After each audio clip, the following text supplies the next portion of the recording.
when you're assessing the financial performance and the potential, let's say, of an advertising agency holding company? What sort of key performance indicators are you looking for? How can you assess if you've got a turkey or a unicorn on your hands? That's a really good question. So again, if maybe step it back and look at what the role as an equity analyst is, and therefore sort of also as well touches on what I do now. When you're an equity analyst, I mean, what your valuation is about, you're essentially trying to tell investors, should you buy or sell the shares? If you're doing that, what you really need to do is you're taking a forward view of the company rather than a historic view. What has gone in the past is definitely useful. And you need to know where a company has come from in order to really understand where it is now and what it may do in the future. But what's really critical if you're thinking about it from is this a turkey or is it a unicorn, is what are the future growth projections from here on in? And if you look at things, there's a variety of different things that we'll look at. It's a case of what do you think about the wider industry? Let's take the agencies. What are the main drivers of agency performance now? What's going to happen, for example, with AI? I know it's a big topic, and quite frankly, I think some of what we're hearing at the moment, it'd be interesting to see whether it comes out, but I think obviously it will have implications. But what about their media businesses moving forwards? If you go down each of their lines of businesses, how do these look in terms of future growth prospects and so forth? So you come to a view of the industry. You then come to a view of the different competitors, what they're doing differently, what they're doing the same, who seems to have the best performance. Then you drill down into the individual names and you look again at what each of them are doing. And also as well, what you then take into account, it's not just the operational performance as well. You can have a company, although this is, you don't tend to get these too often, you can have a company that is doing fantastically well when it comes to operational performance, but you look at its balance sheet and you look at the amount of debt it's got and the leverage and how much it's burning through cash, your eyes water with things. Because if you take a step back, what really sort of we're telling about a company is whether you should buy or sell a company. This is as an equities analyst, whether you should buy or sell the shares. You can have a good company, a company that's very good operationally, but it might not be a great company for a shareholder because it may not give them the returns that they need. So you've got to bear that sort of endpoint in mind. But anyways, as I say, you look at the wider industry, you look at that and you do a peer analysis, you look at the individual companies and you look at them across all aspects. How they're doing operational performance, what is their financial strength, what are their future prospects. You also look at the management teams.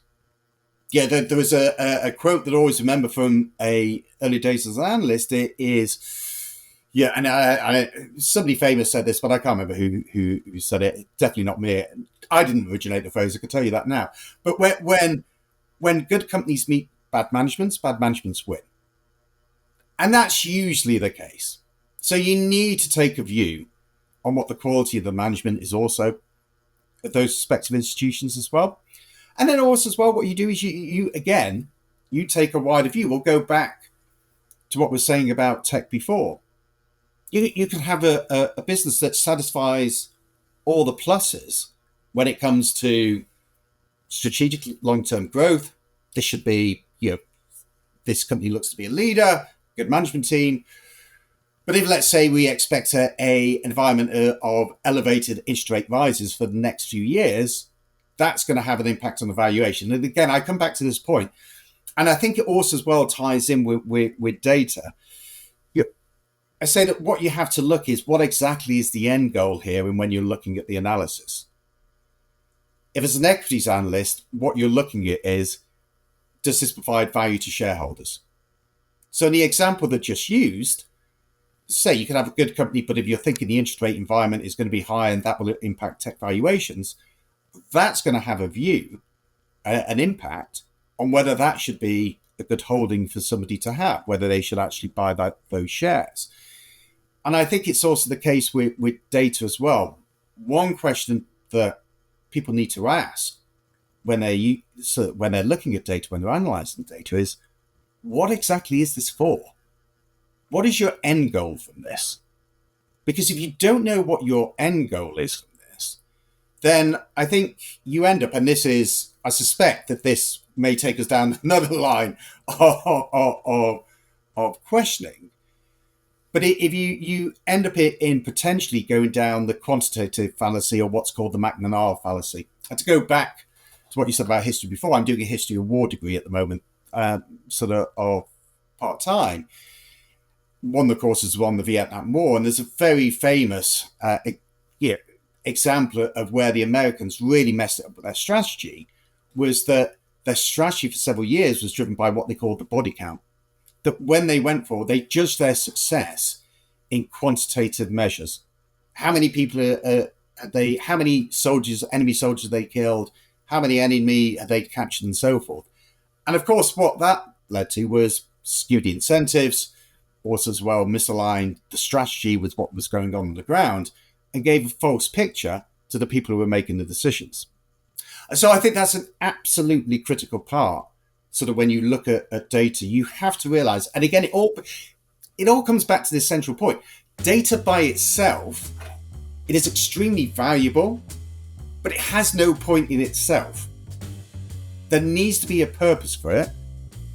And also as well, it needs to be analysed and it needs to be refined. To find out what kind of data storyteller you are, why not take our data storytelling scorecard? It takes just 2 minutes to complete and will give you a personalised report right away. Visit data-storytelling.scoreapp.com or follow the link in the show notes.